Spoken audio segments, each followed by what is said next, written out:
मित्रांनो, आजच्या या भागात सहकार आयुक्त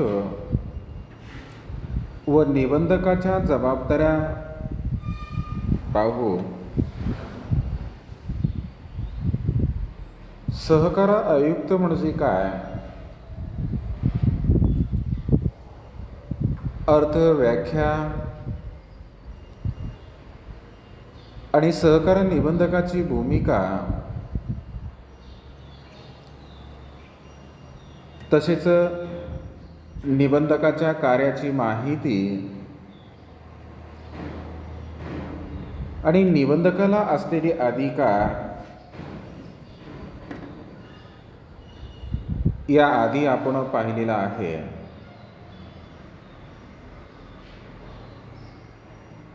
त्यानंतर आपण सहकार आयुक्त व निबंधकाच्या बाबतीत सहकारी चळवळीत किंवा सहकारी संस्थांबाबत निबंधकाला कोणत्या जबाबदाऱ्या पार पाडाव्या लागतात त्याची देखील माहिती घेणं अत्यावश्यक आहे. म्हणून आजच्या या भागात आपण सहकार आयुक्त व निबंधकाच्या जबाबदाऱ्या काय असतात त्या थोडक्यात पाहू.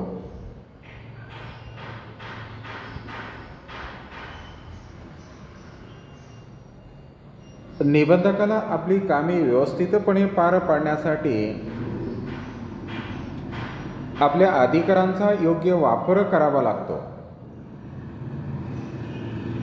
कारण महाराष्ट्र सहकार कायदा 1960 मध्ये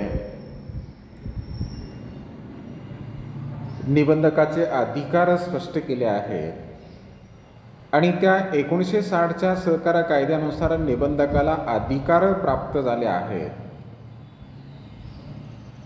आणि आपल्याला मिळालेल्या अधिकारांचा योग्य पद्धतीने व निपक्षपातीपणे वापर करणे ही एक निबंधकाची प्रमुख जबाबदारी ठरत आहे. सहकारी चळवळीच्या विकासाकरिता सर्व प्रकारची मदत करण्याची जबाबदारी निबंधकाला सांभाळावी लागते. म्हणून प्रत्यक्षात निबंधकाला कोणत्या जबाबदाऱ्या पार पाडाव्या लागतात त्या जबाबदाऱ्या आपणास या ठिकाणी सांगता येईल.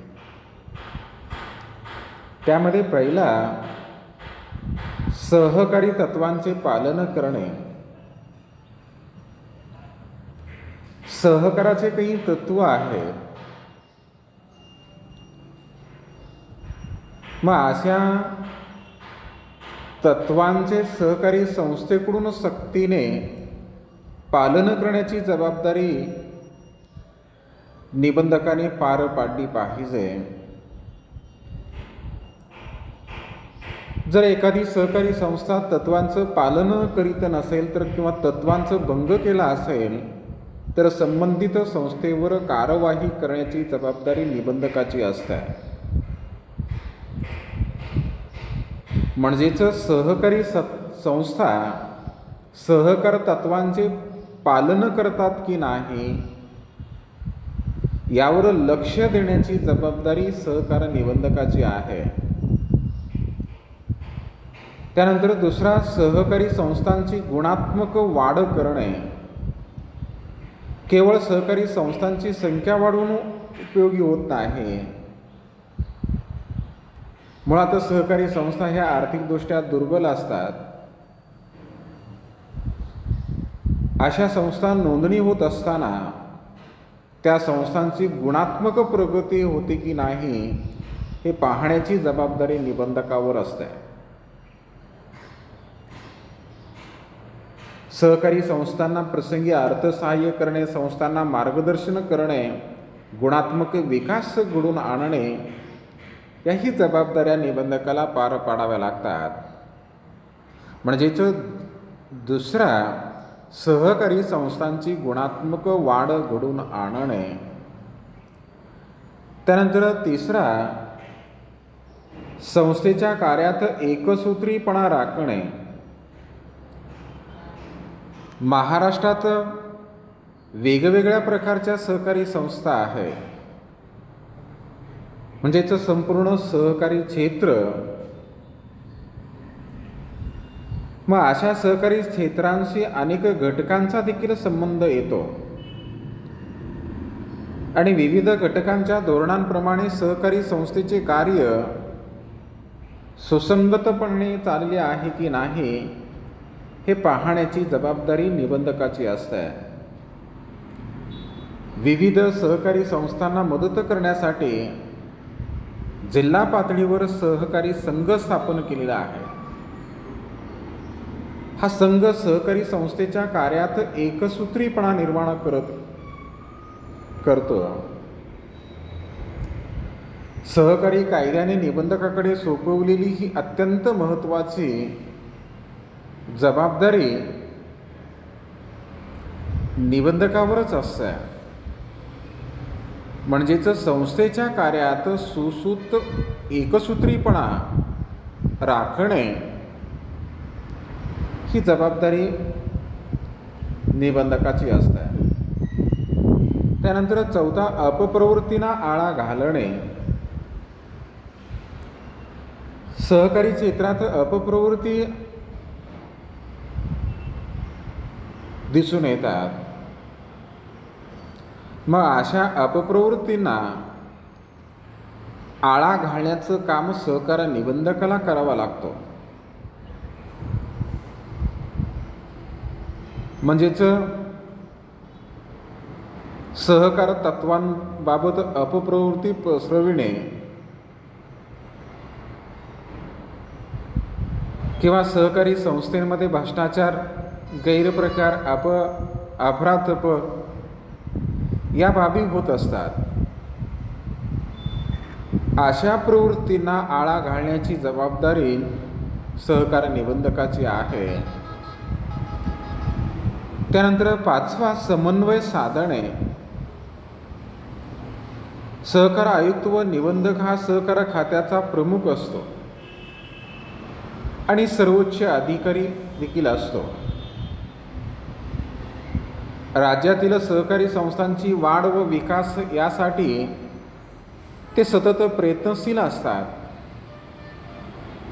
तसेच राज्य शासन व सहकारी संस्था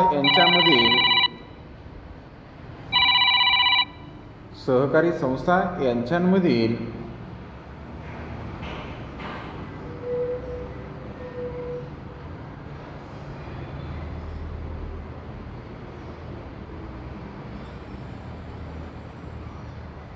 योग्य समन्वय सहकार निबंधकाला साधावा लागतो.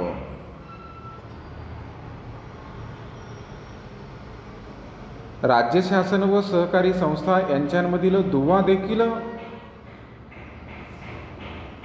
निबंधकाला पार पाडावा लागतो. सहकार खात्यातील अधिकारी व कर्मचाऱ्यांच्या मदतीने ते आपली जबाबदारी पार पाडतात. यासाठी निबंधकाला सहकारी संस्था, सरकार तसेच सहकार खात्यातील वरिष्ठ अधिकारी यांच्या कामात समन्वय साधण्यासाठी जबाबदारी पार पाडावी लागते. त्यानंतर सहावा, व्यवस्थापन समितीविरुद्ध कारवाई करणे. ज्या सहकारी संस्थेची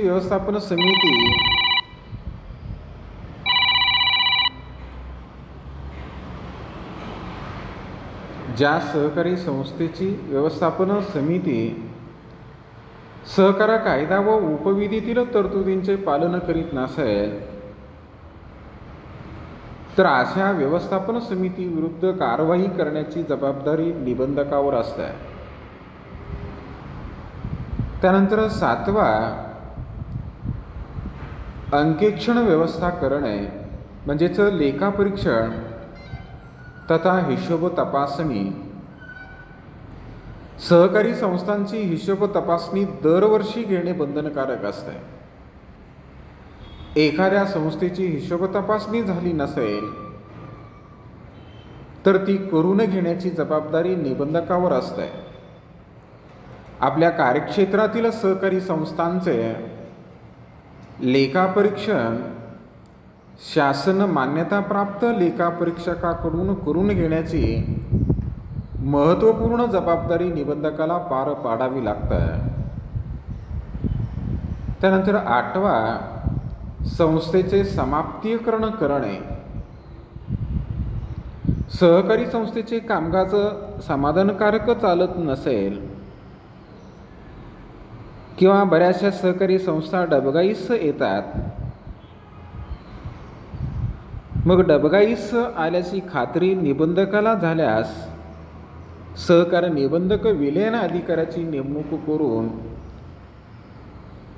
संस्था समाप्तीकरण करू शकतो. म्हणजेच संस्था विसर्जनाची प्रक्रिया पार पाडतो. म्हणजेच विलयन अधिकाऱ्यांची नेमणूक करण्याची जबाबदारी आणि संबंधित अधिकाऱ्याची नेमणूक करून संस्था समाप्तीकरण करणे ही देखील जबाबदारी सहकार निबंधकाची आहे. त्यानंतर 6वा, योग्य प्रशासन. सहकार आयुक्त व निबंधक हा राज्यातील सहकार खात्याचा एक सर्वोच्च पद आहे. प्रशासनासाठी राज्यात 9 विभाग असून विभाग, जिल्हा, तालुका स्तरावर विभागीय सहनिबंधक, जिल्हा उपनिबंधक, सहाय्यक निबंधक ही कार्यरत असतात. ही माहिती आपण सहकार खात्याची रचना पाहत असताना पाहिलेला आहे. आणि सहकार खात्यातील अधिकारी व कर्मचाऱ्यांकडून योग्य प्रकारे काम करून घेण्यासाठी सहकार खात्याचे प्रशासन योग्य प्रकारे पार पाडण्याची जबाबदारी सहकार आयुक्त व निबंधकावर आहे. म्हणजेच योग्य प्रशासन चालवणे ही देखील जबाबदारी निबंधकाची आहे. त्यानंतर 10वा, शेवटचा नोंदणी दाखला देण्याची जबाबदारी. एखादी नियोजित सहकारी संस्था नोंदणी झाल्यास संबंधित सहकारी संस्थेच्या नावे नोंदणी प्रमाणपत्र किंवा नोंदणी झाल्याबाबत दाखला तयार करून संबंधित संस्थेला नोंदणी प्रमाणपत्र देण्याची जबाबदारी. म्हणजेच स्वतःच्या सही, स्वतःच्या कार्यालयाच्या शिक्का निशी अधिकृत नोंदणी प्रमाणपत्र किंवा नोंदणी दाखला देण्याची जबाबदारी निबंधकाची असते. म्हणजेच निबंधकाला देखील सहकार खात्यात काम करत असताना ज्याप्रमाणे एका बाजूला 1960च्या सहकार कायद्यानुसार अधिकार आहेत, त्याचप्रमाणे दुसऱ्या बाजूला कामकाज करत असताना ह्या जबाबदाऱ्या देखील स्वतःला पार पाडाव्या लागतात. तरच सहकारी संस्था आणि संपूर्ण सहकारी चळवळ यशस्वी होऊ शकतो. तर या प्रकारे आपणास निबंधकाला पार पाडाव्या लागणाऱ्या जबाबदाऱ्या सांगता येईल.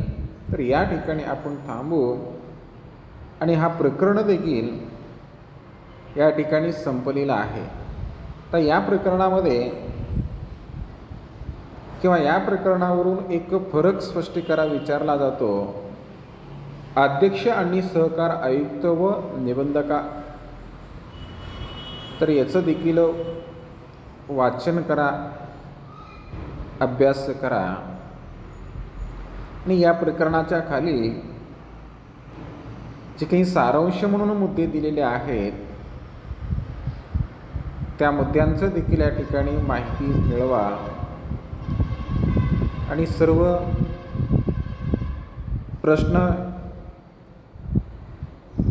आपल्या नोटबुकमध्ये किंवा आपल्या वहीमध्ये लिहा आणि या प्रकरणातील महत्त्वाच्या संज्ञा देखील या ठिकाणी दिलेल्या आहेत. सहकार आयुक्त व निबंधक म्हणजे काय, सहकारी संस्थेची नोंदणी, मार्गदर्शन व त्यांच्यावर नियंत्रण ठेवण्यासाठी राज्य पातळीवर शासनाकडून नियुक्त केलेला अधिकारी, त्यानंतर विभागीय सहनिबंधक, आपण सहकार खात्याची रचना पाहत असताना ते सर्व आपण पाहिलेलं आहे.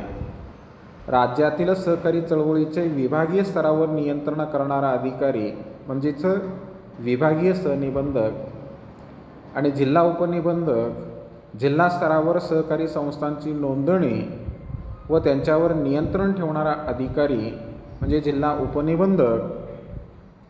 त्यानंतर सहाय्यक निबंधक, तालुका पातळीवर सहकारी संस्थांचा प्रमुख नियंत्रक अधिकारी म्हणजेच संज्ञा या ठिकाणी स्पष्ट केलेले आहेत. पोटनियम किंवा उपविधी म्हणजे काय? सहकारी संस्थेचे अंतर्गत कामकाज व व्यवस्थापना संबंधित तयार करण्यात आलेल्या नियमांचा एक संच, क्रमाने या ठिकाणी नियम असतात, त्याला पोटनियम किंवा उपविधी असे म्हणतात.